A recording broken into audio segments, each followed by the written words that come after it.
This episode of What's the Apps is brought to you by Audible.com. Well, hello there, people. It's John Q here from Techno Buffalo. How's it going? Hope you guys had a swell weekend so far.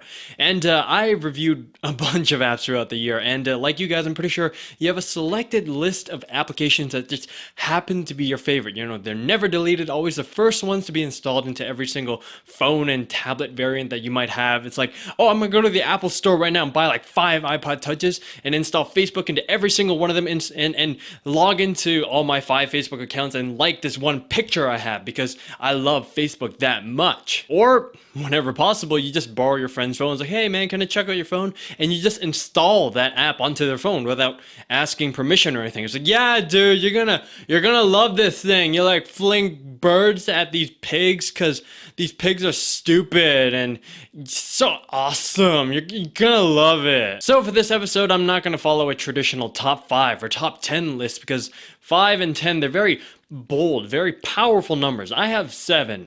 So that's kind of so here are my best 7 apps of 2011. And by best, I mean they haven't been deleted and I happen to use them every single day.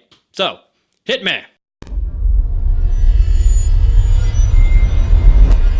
First on the list is Calorie Count by Livestrong.com. I started using this application pretty recently and I love it. It's absolutely fantastic for keeping track of my daily caloric intake, and it has a huge library of various foods where all the nutrients have already been pre-entered. This makes it super easy to add items on the fly, especially brand specific items or restaurant dishes. The app is a little wonky though. I had it crash on my iPad a few times, and unlike other OSs, it's free on Windows Phone 7 versus, the $2.99 price. It just for some reason requires manual syncing. That's probably why it's free. Next is Toshal. I've been using this sucker to keep track of my finances for a while now. It's a free service that lets you input purchases, organize them via tags, set budgets, and provides you with an overview of how much you're spending and where your money is going. The pro service is $20 a year, and it's well worth it in my opinion. Check it out. Next, Remember the Milk / Wunderlist. These two serve as my to-do list. They're both amazing at what they do, and each of them has their own little advantages. Wunderlist is totally free, and it's available on all platforms. Well, except for BlackBerry OS and Windows Phone. Their desktop and web app is absolutely killer, and was the main reason why I stuck with it for a while. On the other hand, Remember the Milk, which does have BlackBerry OS support and mild Windows Phone support,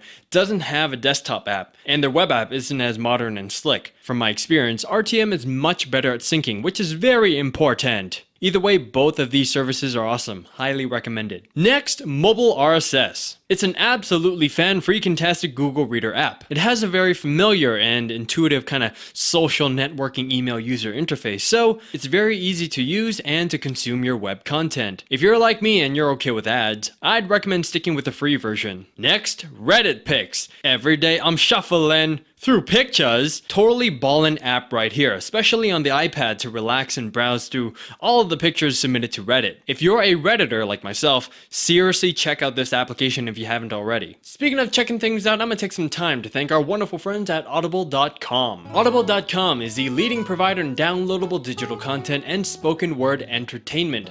Audible has over 100,000 titles to choose from to be downloaded directly onto your iPod or MP3 player to be played back anywhere, anytime.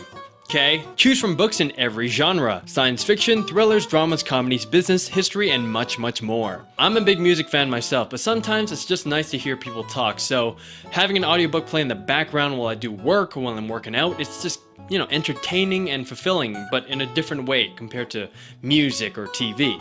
You know what I'm saying? Just go to audiblepodcast.com/techno, that's audiblepodcast.com/techno, to get a free audiobook download of your choice when you sign up today. Again, go to audiblepodcast.com/techno for your free audiobook. Back to my best 7 of 2011 list. Time for some games. Fruit Ninja, an old game, and it's something I tried a long time ago and forgot about it. A few months ago I picked it up again and discovered that you can do combos in arcade mode. That changed everything. There's just something insanely addictive about trying to beat your own high score. Eventually I worked my way past 1000. That was a great day. So if you're like me and you haven't tried comboing in Fruit Ninja, give it a shot. It's seriously fun. The last app on the list, BattleSpot. I've always been a fan of the spot the difference kind of games. I've tried various ones and they've always been kind of meh until I picked up BattleSpot. I prefer playing it on the iPad as the pictures are a little bit larger so I don't have to struggle and squint. In other words, it's just easier to play on the iPad because I'm not very good at spotting the differences, thank you very much. It's a very simple and straightforward spot the difference game based on,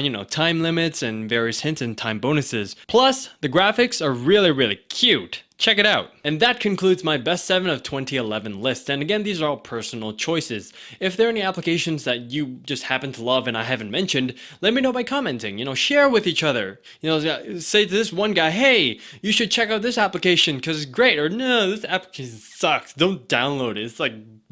So I hope you guys enjoyed this episode. Have yourselves a safe, wonderful, and very happy holidays from myself, Noah, John R., the rest of Techno Buffalo, and the rest of Rev3. Take care, guys. I'll see you guys next year. Later.